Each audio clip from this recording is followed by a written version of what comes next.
ဘဝမှာကြီးပွားခြင်းချမ်းသာခြင်းအောင်မြင်ခြင်းဘယ်တော့မှလောင်ကစားမလုပ်ပါနဲ့မြောက်တကောင်ဟာလူတွေနေတဲ့နေရာကနေပြီးတော့ပဲတွေရလာတယ်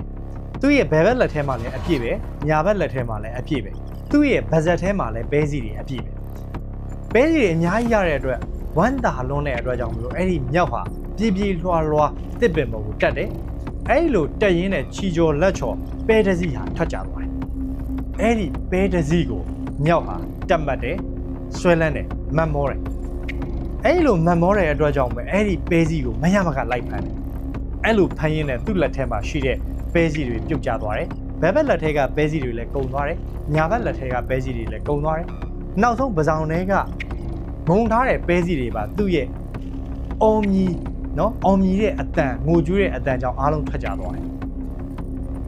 ပြုတ်ကျသွားတာကဓာစီရဲဖြစ်တယ်သူ့ဘယ်ဘက်လက်ညာဘက်လက်ပဇောင်မှာရှိနေတဲ့ပဲစည်းတွေကအများကြီးဖြစ်တယ်ဓာစီရဲအတွက်နဲ့ပဲစည်းပေါင်းများစွာဆုံးရှုံးသွားတယ်ပျက်စီးသွားတယ်နစ်နာသွားတယ်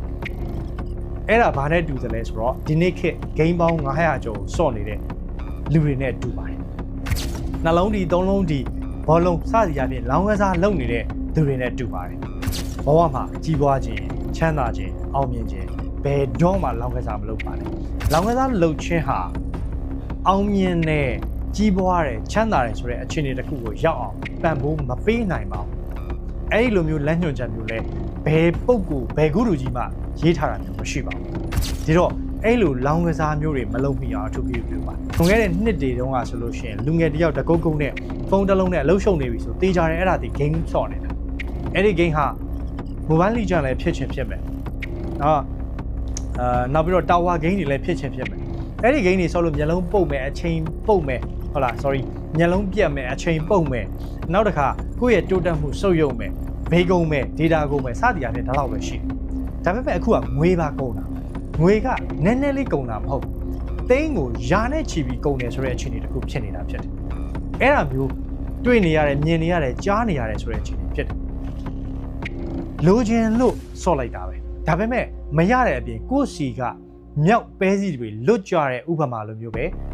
လက်လွတ်ဆုံးရှုံးနေရတဲ့ဥစ္စာပစ္စည်းတွေစုပ်ယုပ်ပြက်ပြားနေရတယ်ဆိုတဲ့အခြေအနေတွေအရက်များစွာမြင်တွေ့နေရတယ်စင်ကျင်တုံတရားရှိကြပါတော့လို့ပြောချင်တယ်